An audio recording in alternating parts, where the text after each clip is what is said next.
Yet as editor-in-chief, Emmanuel Tove still clings to the idea that a select fraternity of scroll scholars, whose experience and expertise are entirely in paleography and biblical studies, are the only scholars qualified to speak with authority about the scrolls, even if they are relatively isolated from developments in the wider disciplines of social history, sociology, and historical anthropology. For all that he has achieved, Tove still seems resentful of the divergent interpretations of outsiders, whom he and his colleagues are quick to brand as mere gadflies or cranks. And when I spoke to him in May 1993, he seemed to have a certain maverick scholar in mind. "See the way it goes in scholarship," he told me. "Is if you are writing a wild theory, it's there. You can't eradicate it anymore. The so-called Pierce Messiah, you live with him. I live with him. He never was there. Every journalist asked me about the Pierce Messiah, but he never was there. You can't eradicate him anymore. Had it been the other way around, had we first seen an organized, good publication of that particular fragment, and had the theory of the Pierce Messiah appeared afterwards, it would be much easier for scholars to say who cares. Let's read the organized, good scholarly commentary, the first publication of that text by Geza Vermes, and then you can laugh about what Eisenman thinks. The scrolls might now be available to all scholars, but the efficient new international team was still very much the center of power, despite Herschel Shank's expensive and exhausting campaign for complete freedom of scroll study, despite John Strugnell's ouster and Robert Eisenman's passionate fight for recognition. The orthodox interpretation of the Dead Sea Scrolls had prevailed. Looking back on the long, twisting course of the Dead Sea Scrolls story, we've come to a situation where access to the document is open, but the acceptability of new ideas is strictly limited.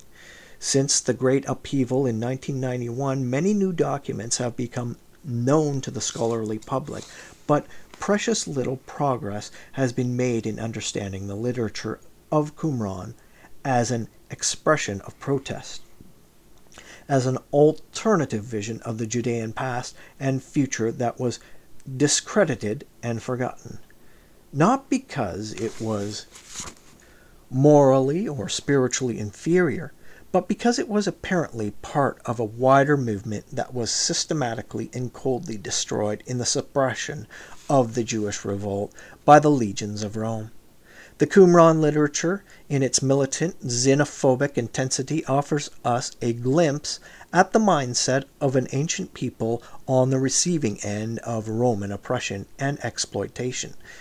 It may help us to hear the silenced voices of the many peoples subjugated, sold into slavery, and culturally marginalized by the grandeur that was Rome.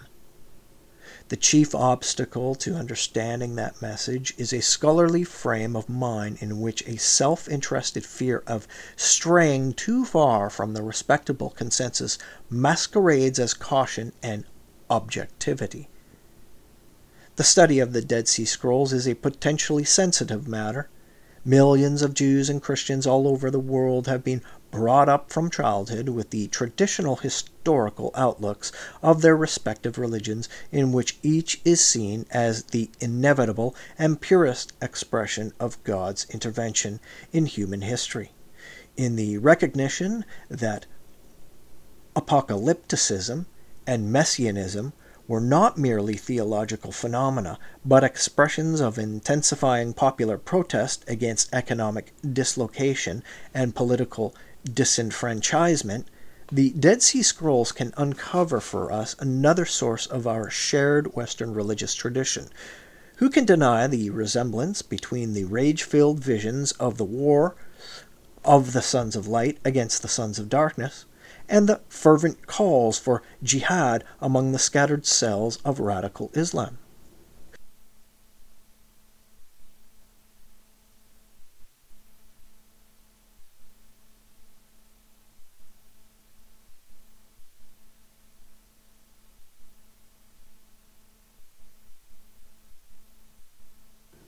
Who can deny the messianic and eschatological fervor that led David Koresh and his followers to create their own fiery apocalypse at Mount Carmel in Waco, Texas, as a final act of defiance towards the sons of darkness who had surrounded their community? Up to now, most Dead Sea scholars have had no time or no interest in universal religious behaviors. They have prided themselves, first and foremost, on being specialists in paleography and textual analyses. Yet the Dead Sea Scrolls are not just raw material for learned dissertations. They are that message that has been left for us in the hope that we would be able to read. In their apocalyptic message, the scrolls give a voice to a group that felt dispossessed and disenfranchised in a world turned upside down. They expressed a rage against invaders and contempt for collaborators who are only interested in personal gain.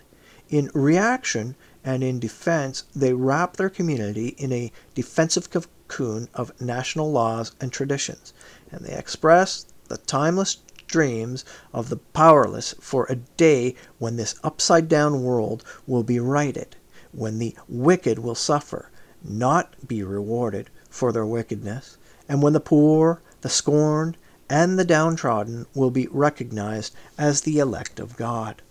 History has shown that these are all pretty dangerous notions when they are put into action. In this upside-down world, the weak and the dispossessed will almost always be defeated by the strong. It is the fate of true religious protest to exist on a knife edge, sustainable in all its passion for only a brief moment before its adherents must submit either to compromise or death. Yet the Judean Messianic movement, with its seemingly impossible quest for the kingdom of God on earth, has never been entirely silenced, and despite the inclination of most scroll scholars to dissect, analyze, and render the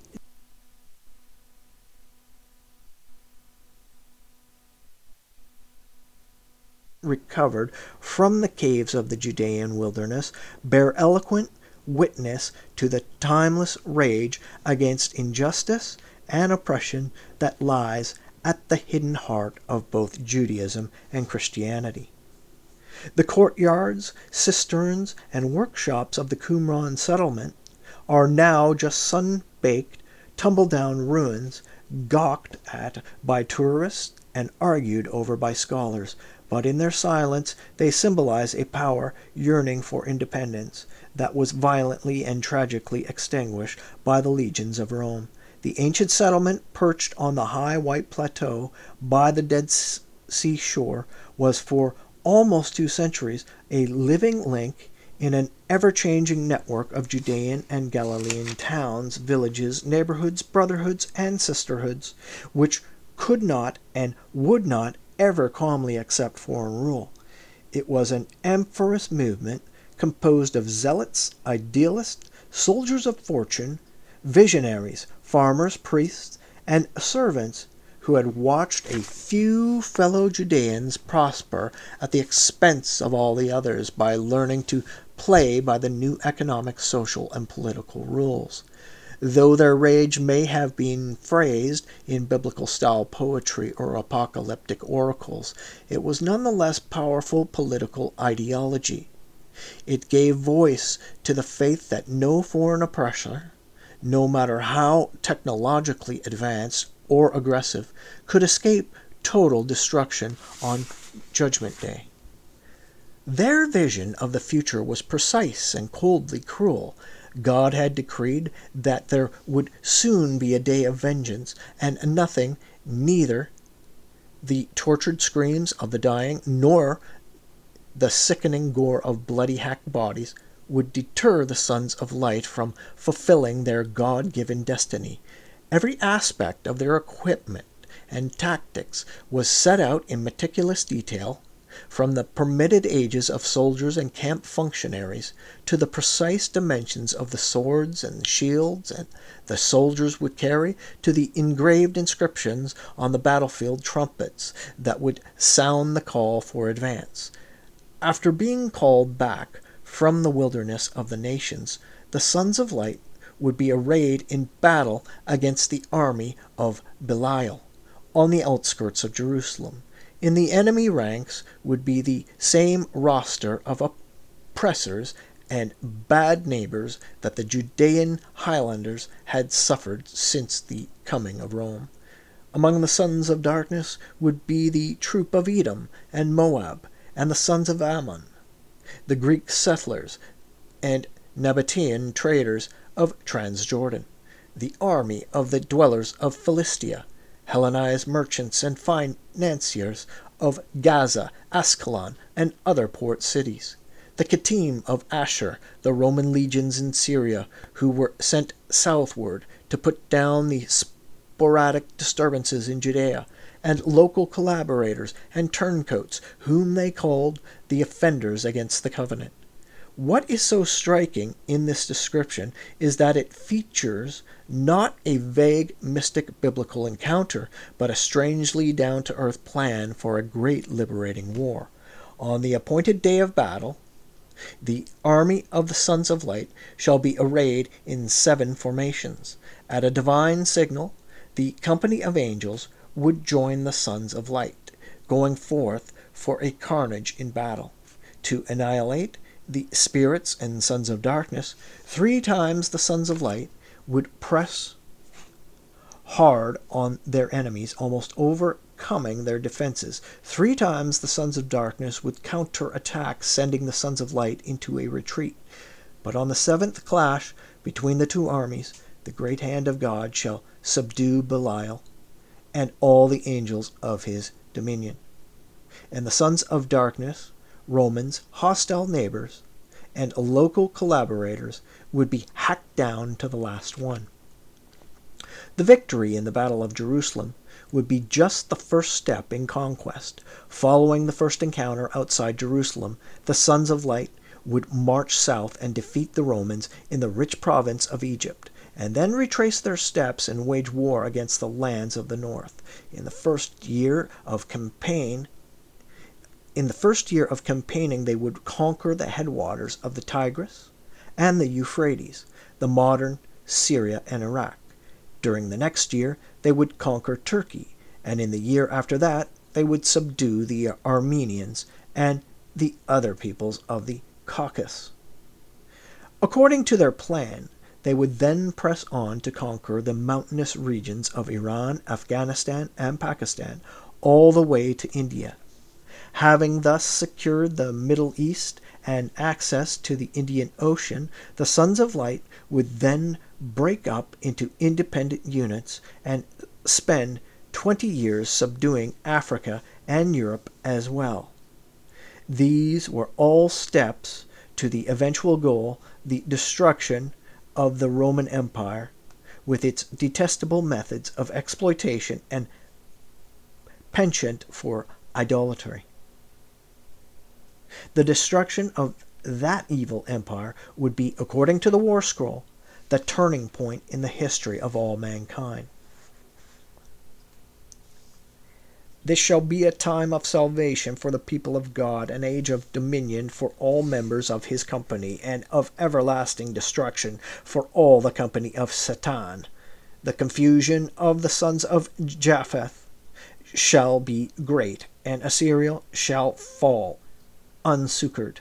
The dominion of the Kittim shall come to an end, and iniquity shall be vanquished, leaving no remnant. For the sons of darkness there shall be no escape. This was not idle daydreaming, but an ideological preparation for rebellion. And when the time came for action, there were many who answered the call.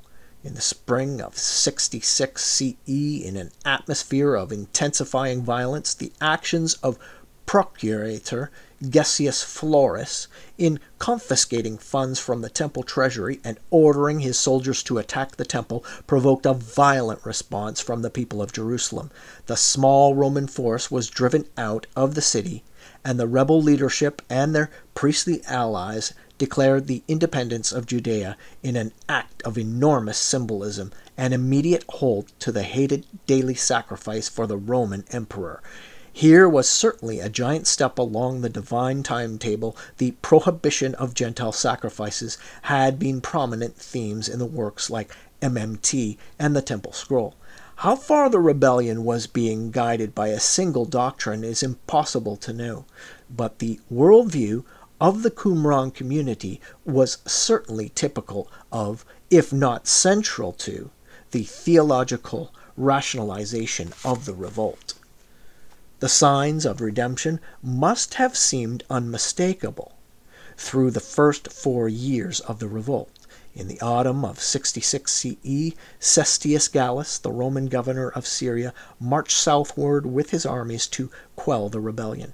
After initial victories, Cestius's forces were defeated in open battle of a makeshift muster of Jewish volunteers, and in a panicked retreat from Jerusalem, the fleeing Romans were massacred. Just as in the detailed vision of the War Scroll, the sons of light seem to have been aided by heaven-sent forces. And thus it must have seemed with the arrival of General Vespasian with an even larger army in the spring of 67 CE, even though Vespasian's forces quickly squashed the rebellion in Galilee and moved relentlessly southward, reducing rebel strongholds and slowly capturing back large areas of the country, he was unable to mount an attack on Jerusalem. In the spring of 68, his forces made their way down the Jordan Valley, and it was during this campaign, according to DeVoe, that the settlement at Qumran was destroyed and burned. That attack did not necessarily mean the end of habitation in the area. It did not even necessitate the final hiding of the scrolls, for God seemed to have intervened once more just at the time that Vespasian was about to move for a final attack on Jerusalem. In the late summer of 68 CE, Vespasian received word of the death of Emperor Nero, and for the next year he was too deeply involved in the internal politics of the empire. And for the next year he was too deeply involved in the internal politics of the empire to make further inroads against the Judean rebels. It was only in the spring of 70 CE that Vespasian, now emperor of Rome, empowered his son Titus to undertake the reduction of Jerusalem. Within 3 months of death and destruction, the temple was in ruins, and the once beautiful city of Jerusalem destroyed. How could God permit such a thing? Were the heaven-sent revelations that had nurtured a sense of national independence so mistaken? Here and there, small groups of rebels apparently maintained the armed resistance long after the outcome of the war was clear. In this atmosphere of desperate, doomed resistance, the last of the scroll jars may have been deposited in the caves around Qumran. By this time, the only possible escape from the Kittim and the other sons of darkness was in remote places in the wilderness, hidden desert enclaves. The last of them to fall was the fortress of Masada, occupied by a group of rebels who apparently preferred sure resurrection in the world to come as self-made martyrs than the certain prospect of Roman execution or slavery.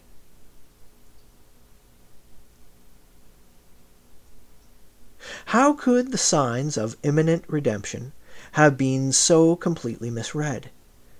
The scroll of the Songs of the Sabbath sacrifice found at both Masada and Qumran expressed the mystery of how the wicked are allowed to triumph and the righteous condemned to defeat.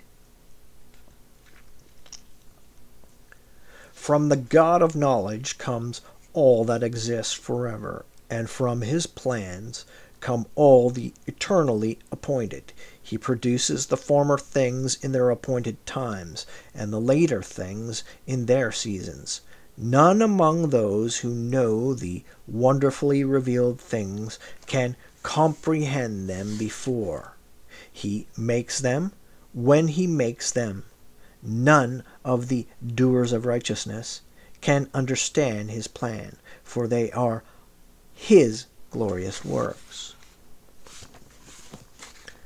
In Rome, the people had never before witnessed such a triumph. Crowds lined the city's main thoroughfares from early in the morning on the summer day of in 71 CE. Slave and free men, women and children, enjoying an official holiday from their labors, jammed together, laughing, singing, cheering, and occasionally surging forward to hiss and jeer the villains and to celebrate their empire's greatest victory. Hours before, in the pre-dawn darkness, thousands of foot soldiers and cavalry troops had been marshaled in parade formation on the field of Mars by the Tiber. Their helmets, breastplates, and greaves were finely polished, their arms and standards, proudly bearing the image of the emperor, were decorated with campaign trophies and were ready for display. With the first streaks of light appearing in the sky across the river, the bald and corpulent emperor, Vespasian, and his handsome son Titus, wreathed and dressed in crimson togas, took their seats on ivory thrones among the senators and civic leaders who had gathered in the shadow of the looming marble colonnade. Fate had favored the empire. The Jews' God was defeated and humbled by Roman skill and might.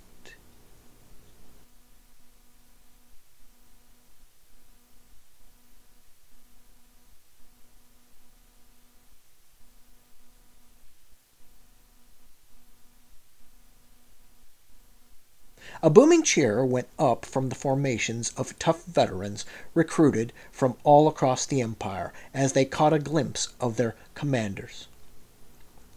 Vespasian rose and motioned for silence. With his son Titus beside him, he recited the time-honored prayers to the gods and goddesses who ensured Rome's great fortune and prosperity. It was a spectacle of naked, arrogant power and violence, masquerading as divine favor.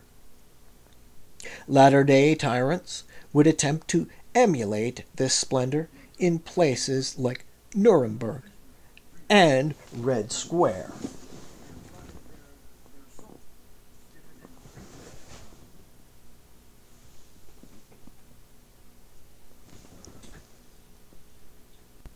But none would ever taste a victory so complete and so long-standing. The world had entered a period of peace because of the ultimate victory of tyrants.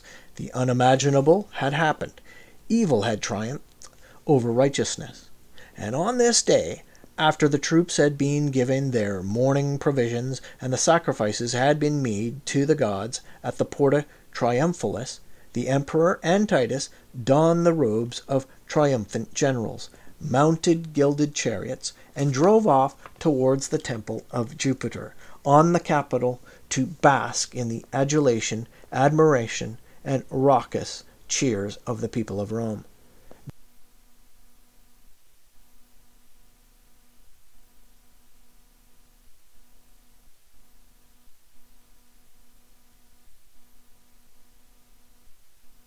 There has been no empire on earth that has succeeded so thoroughly in its exploitation and which survives today behind its mask of strong foundations and impressive aqueducts. Yet engineering marvels, elaborate law codes, and architectural orders are in themselves no more valuable than trains running on time. For the Roman Empire, that swept over all the southern and western Europe, forming the basis of its civilization, conceals within its heart a horrible, genocidal mission of conquest, slavery, and cruelty that is all the more evil for the skill with which it is concealed.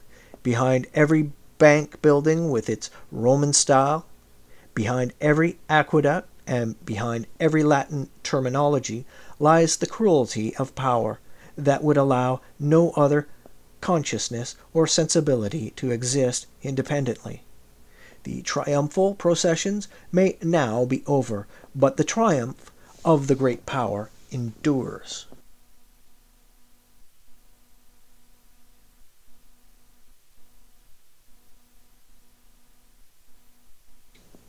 For the far-flung peoples and cultures annihilated with glory, inhuman relish in the gladiatorial arenas, mines, and slave galleys, Rome was a 1,000-year Reich that succeeded.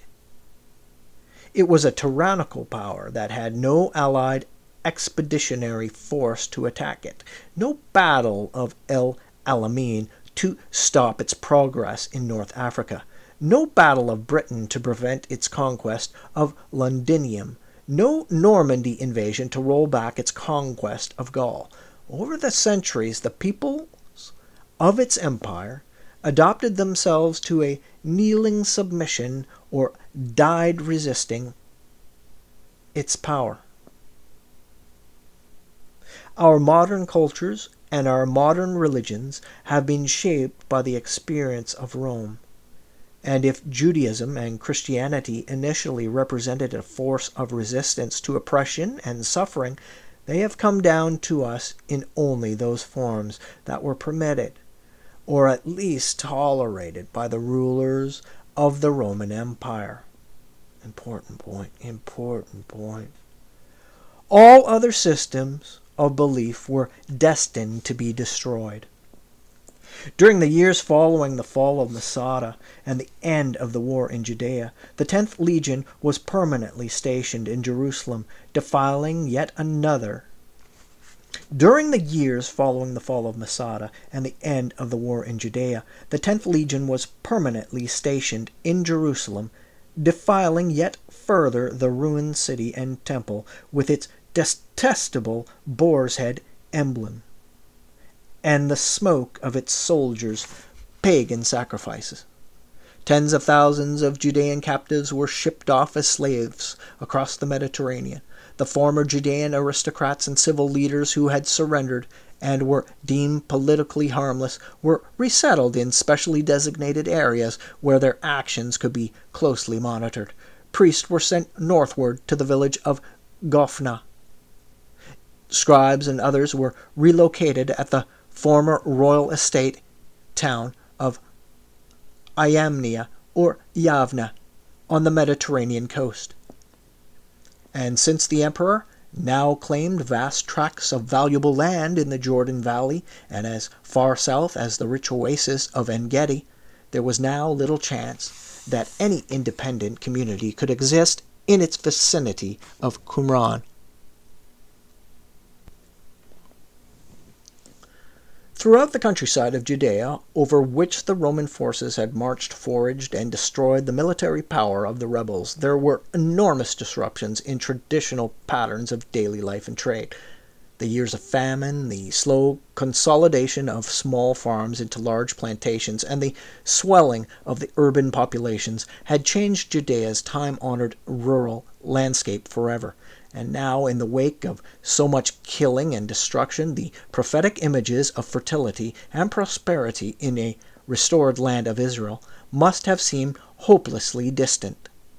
The belief in the imminent coming of the Messiah and the kingdom of God was no longer a spur of action. With Judea under the heel of a newly reinforced Roman administration, those distant dreams must rather have been a source of confusion and despair.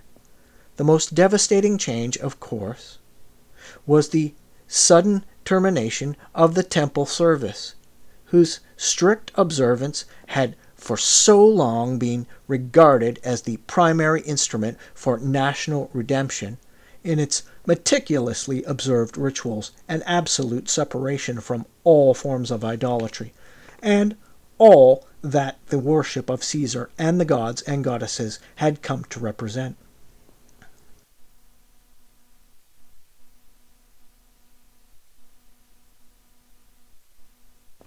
The Romans had recognized that the Temple of Jerusalem was as much a political symbol of the independence of the Judeans as a place of worship for just another bizarre Oriental cult.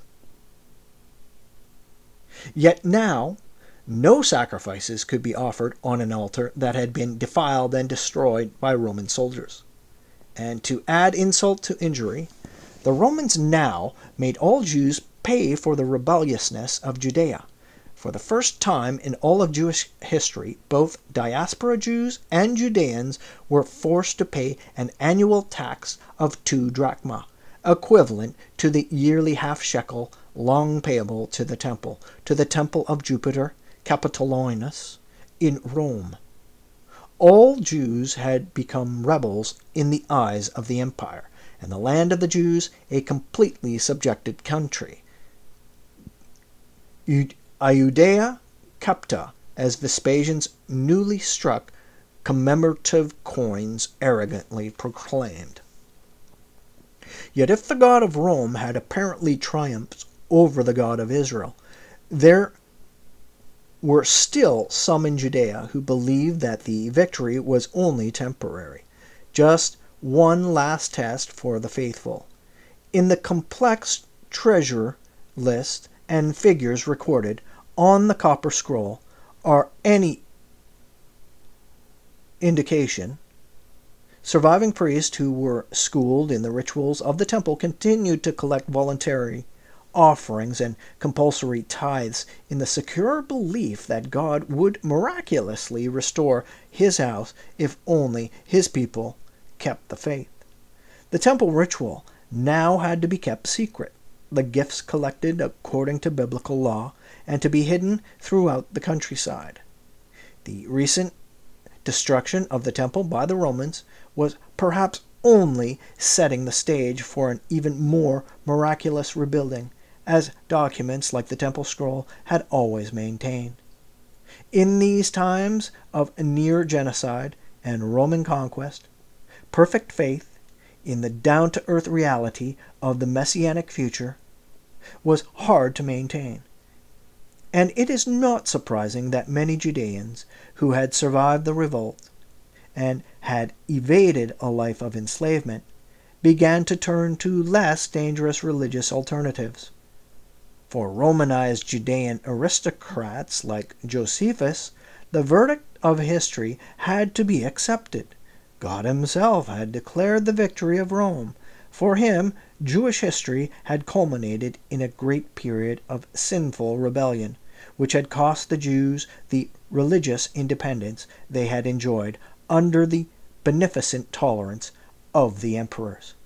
Josephus had no suggestions for the future. He was merely a political propagandist for the Flavians, Vespasian, and Titus, who had spared his life.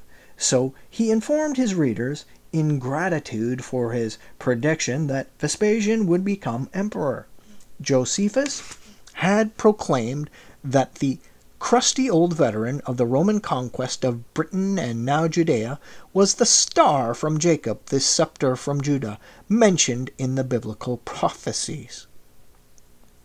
What sheer blasphemy that kind of talk must have seemed to those Judeans who were ready for martyrdom to help bring on the Messiah.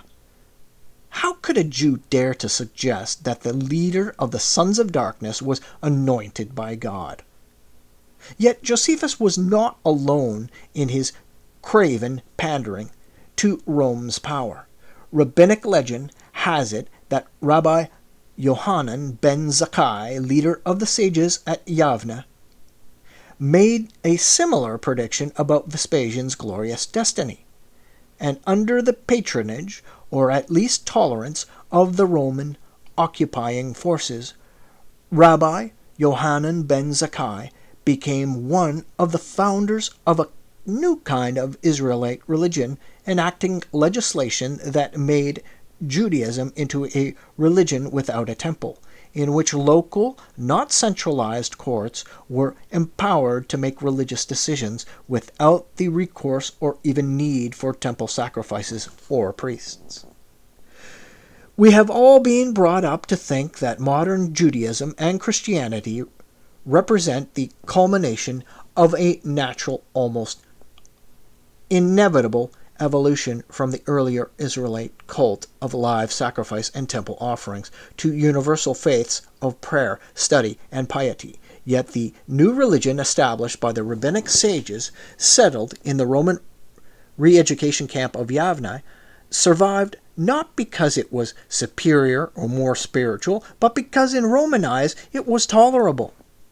If the Copper Scroll is to be taken seriously, it is a clear indication that many Judeans rejected the religious innovations being discussed in Yavne.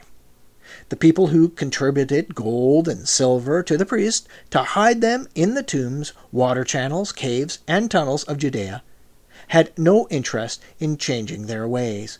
The need for a temple remained a central fact of their national existence, even though its sanctuary and courts were destroyed, and the campfires of the Roman camp fouled the air of the once sacred city. Faith in the temple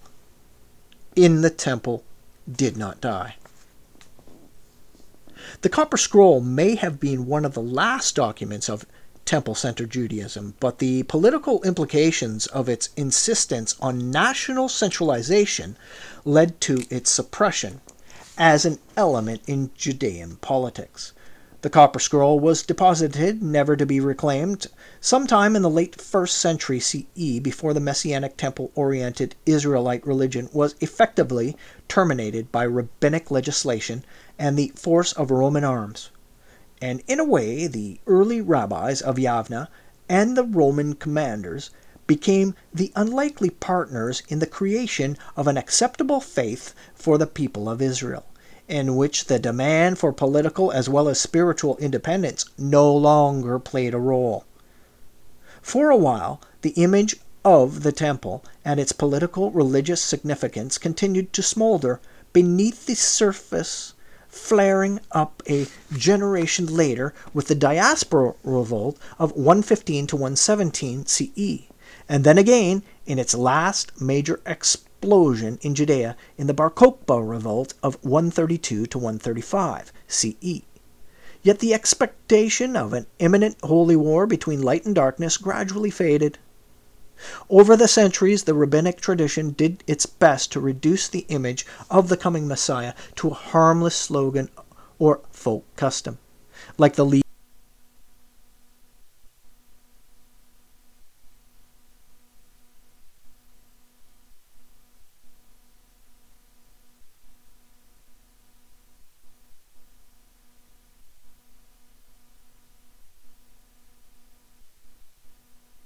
cup of wine on the Seder table and the door left ajar for Elijah the prophet. In the case of Christianity, the original messianic gospel underwent an even more thorough reworking, with the national Savior transformed by the Apostle Paul into a transcendent being, with faith taking the place of the meticulous observance of ritual law. Christianity, moving from its Judean base to the wider Mediterranean world, offered divine grace through a transcendent Davidic Messiah. Rabbinic Judaism, accepting the destruction of the temple as a historical event that could not be reserved by human efforts, dispensed with the need for temple sacrifices, rearranged and reinterpreted Jewish law for synagogue worship, scriptural interpretation, and universal purity codes.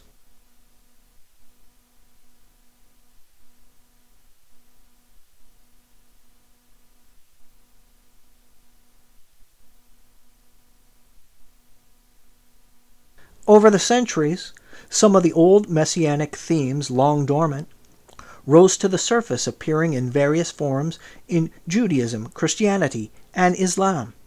Visions of a hidden Messiah appearing to lead the long-suffering poor in a holy war against the wicked served as the spark for popular unrest and sometimes hysteria. Modern reinterpretations of biblical prophecies identified kings, popes, and sultans as the final embodiments of evil, soon to be swept away by the unfolding of God's secret plan for history. It is uncertain to what extent these recurrent themes were inherited or independently reinvented.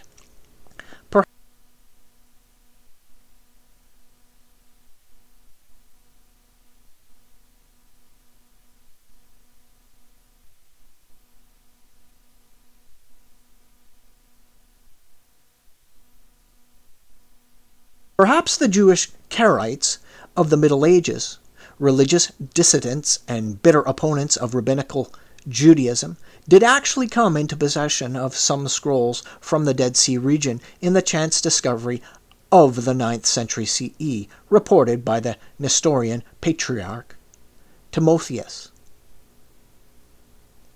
It was, after all, in the Geniza of the Cairo synagogue, long used by Karaites, that copies of the Damascus document were first found. There may have been other such discoveries, but none are recorded. While religious orthodoxy eventually triumphed, the message of the Judean Messianic movement was suppressed and driven underground. Then, in the winter of 1946-47, came the discovery of ancient manuscripts by 3 Ta'amara Bedouin in a cave on the western shore of the Dead Sea. And in the Dead Sea Scrolls, we have once again come into possession of a vast collection of ancient religious literature, polemic, and prophecy that was composed, collected, and studied with the absolute faith that the kingdom of God was at hand. It was, and is, a message of direct challenge to the forces of empire, a message of resistance and independence capable of summoning all the puritanical rage, deadly violence, and disastrous defeat that the rebellion of subject people against imperial masters almost always entails. In their own time, the people of the scrolls were unable to bring about the reign of the Messiah and the establishment of the kingdom of God. Yet in the hundreds of documents they left behind them, in their hope for a world renewed by righteousness and divine order, the forgotten radical message of the Dead Sea Scrolls, even today, lives on.